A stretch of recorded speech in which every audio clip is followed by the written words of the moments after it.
নমস্কাৰ, কি খবৰ আপোনালোকৰ? চাওঁতে চাওঁতে দৌল উৎসৱ পালেহি আৰু সেয়ে আমি যাব ওলাইছোঁ সত্ৰ নগৰী বৰপেটালৈ আৰু লগতে আপোনালোকক জনাম অসমৰ বিখ্যাত দৌল উৎসৱৰ প্ৰস্তুতি কেনেকুৱা চলি আছে, কি কি নিয়ম মানি চলিব লাগিব, লগতে কোনদিনা কি কি কাৰ্যসূচী আছে, এই সকলোবোৰ কথা আপোনালোকক জনাম। বলক ভিডিঅ'টো আৰম্ভ কৰোঁ। টংলাৰ পৰা বৰপেটা ৰোডলৈ ট্ৰেইনত যাম, তাৰপিছত কি হ'ব তাত গৈহে গম পাম। বৰপেটালৈ যাম আৰু 15 মিনিটছত ৰেডি হৈ আহি গৈছোঁ। যি হ'ব হ'ব আৰু এতিয়া যাওঁ আৰু আমি ট্ৰেইনৰ কাৰণে ৰখি আছোঁ। আজিও ট্ৰেইনত যথেষ্ট মানুহ আছিল। ট্ৰেইন ইপিনৰ পৰা মানে খুব কমকৈ চলি আছিল, সেইকাৰণে ট্ৰেইন যিকেইখন আছে সেইকেইখন পূৰা ভৰ্তি হৈ যায়, মানে একদম মানুহ একদম থিয় হ'ব জেগা নোহোৱা হৈ যায় আৰু। ফাইনেলি আমি আহি পালোঁ বৰপেটা ৰোড ষ্টেচনলৈ আৰু এতিয়া আমি বাছ ষ্টেণ্ডলৈ যাম। এতিয়া আমি গৈ আছোঁ বৰপেটা ষ্টেচনৰ পৰা চিমলাগুৰি বাছ ষ্টেণ্ডলৈ।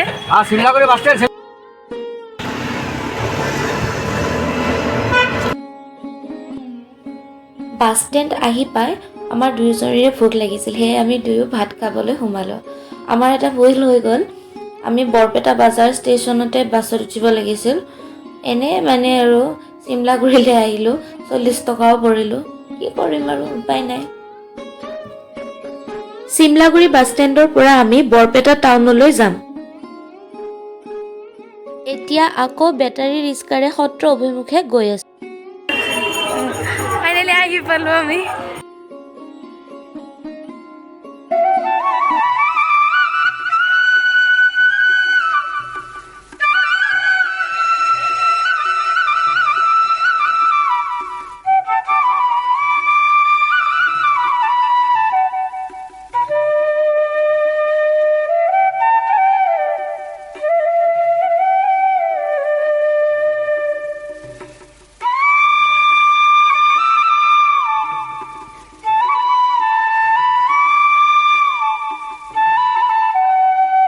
ইয়াত কোনদিনা কি কাৰ্যসূচী আছে ধুনীয়াকৈ দিয়া আছে।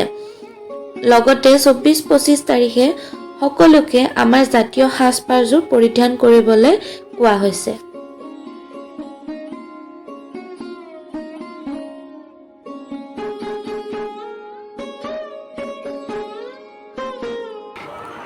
এয়াই হৈছে বৰপেটা সত্ৰ।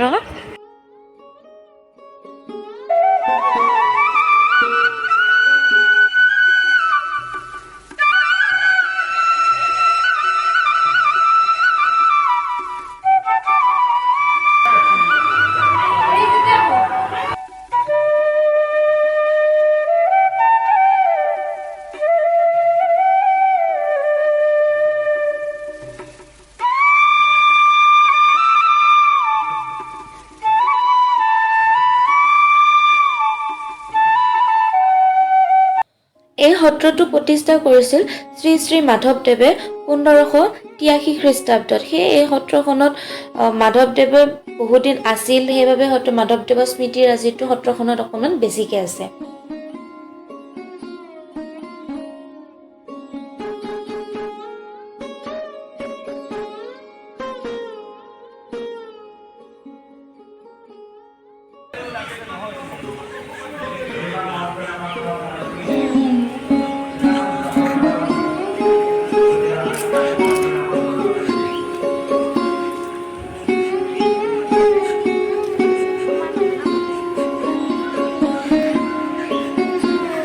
এইটো হৈছে পাতচাং। ইয়াতে চাগে মানুহ চানুহবোৰ বহে। আগতে ইয়াতে হৰিণা আছিলে। এইটো পুখুৰীটো মনত আছে অলপ চলপ।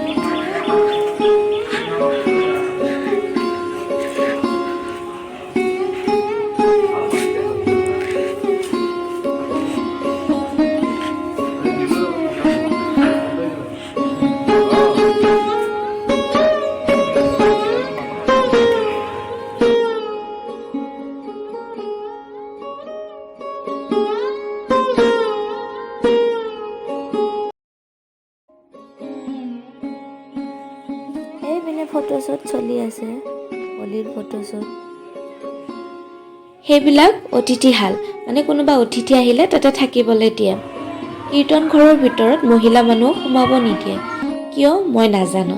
ভিতৰত মণিকূট আছে, লগতে দুটা তুলসী খুঁটা আছে, আৰু ইয়াত এটা অক্ষয় বন্তি মাধৱদেৱৰ দিনৰ পৰাই জ্বলি আছে।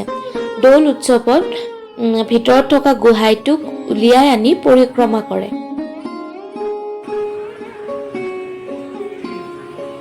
এই ঘৰটো মাধৱদেৱে শাস্ত্ৰ অধ্যয়ন কৰিছিল। শ্ৰী মথুৰা দাস আতা এই সত্ৰৰ প্ৰথম সত্ৰাধিকাৰ আছিল। সত্ৰাধিকাৰ হ'ল যোনে সত্ৰখন পৰিচালনা কৰে, মানে সত্ৰৰ মেইন মানুহটো। আগতে সত্ৰখনক বৰপেটা থান বোলা হৈছিল।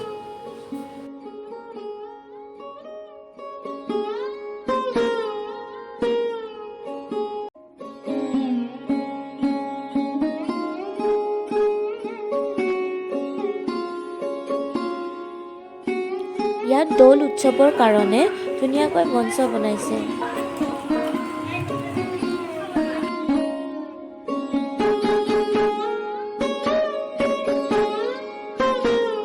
এই দুটাই হৈছে সেই আপুৰুগীয়া তুলসী খুঁটা দুটা।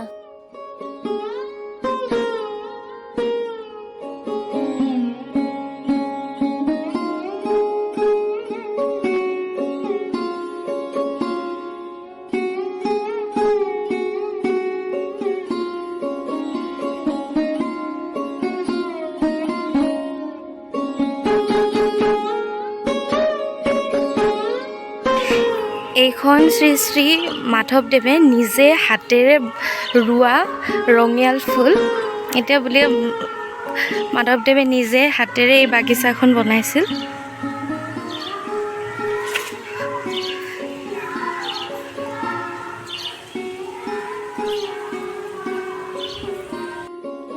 ইয়াত উঠাই লৈ গোসাঁইক পৰিক্ৰমা কৰে। আজিলৈ এৰিছোঁ, আকৌ লগ পাম নেক্সট ব্লগত। হেপ্পী হোলী, খুব ধুনীয়াকৈ হোলী উদযাপন কৰক।